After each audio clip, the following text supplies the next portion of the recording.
In the studio with me in Cape Town is Cilliers, Director of TreasuryOne, to talk about the latest twist in the Greek story. It's not all over yet, is it? But I mean, it's a good sign. It's a good sign. I think we should really look at the last negotiations before the vote in Parliament. One must not forget that they said they will then reopen negotiations. So the final agreements has not been put in place. At this point in time, it's just being perceived positively. We've seen banks opening in Greece this morning. We've seen the stock market open in Greece. That's up. Yeah. The bank seems to be doing well. So all in all, it's going well.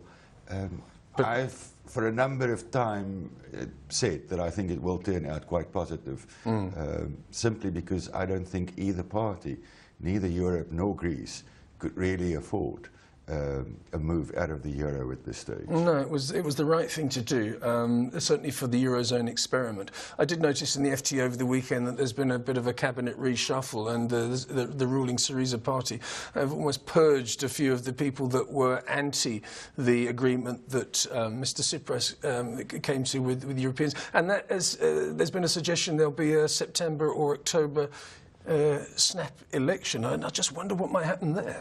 Well, once again, I'll maintain that I think Mr. Tsipras was going to have a very short political career.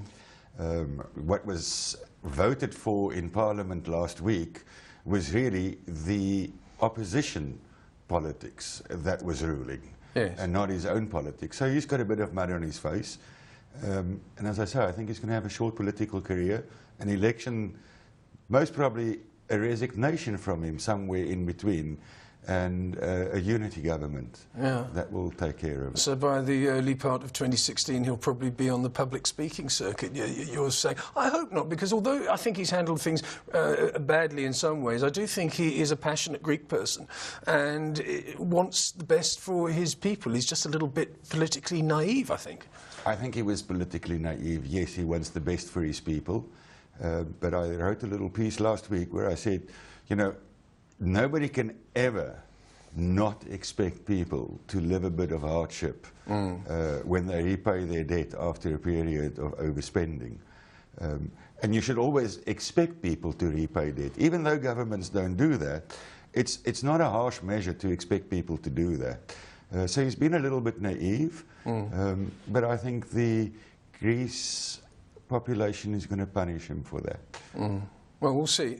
The euro is not being punished, but it's certainly getting a little bit of stick from the international currency traders. It was interesting for the 2 or 3 weeks where Greeks really came to the brink, and it was the 11th hour, euro dollar was between 110 and 112. And here we are with Greece back in the fold. The eurozone has been saved. The euro has been saved.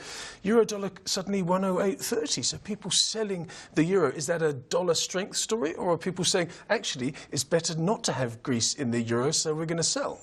I think what we're seeing at the moment is other fundamentals other than Greece coming back into play.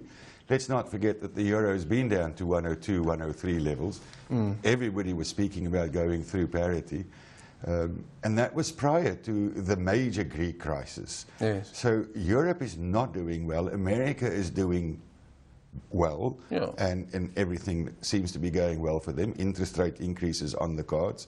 So I think the fundamentals at play is not so much at this stage Greece impacting on the selling of the euro, but other fundamentals, as you say, a dollar strength story. I think so as well. If you look at the Greek economy rather, compared to, for example, one US state, Massachusetts, is 1/5 of the size of that. So it's a small story, but a more of a philosophical and an ideology problem.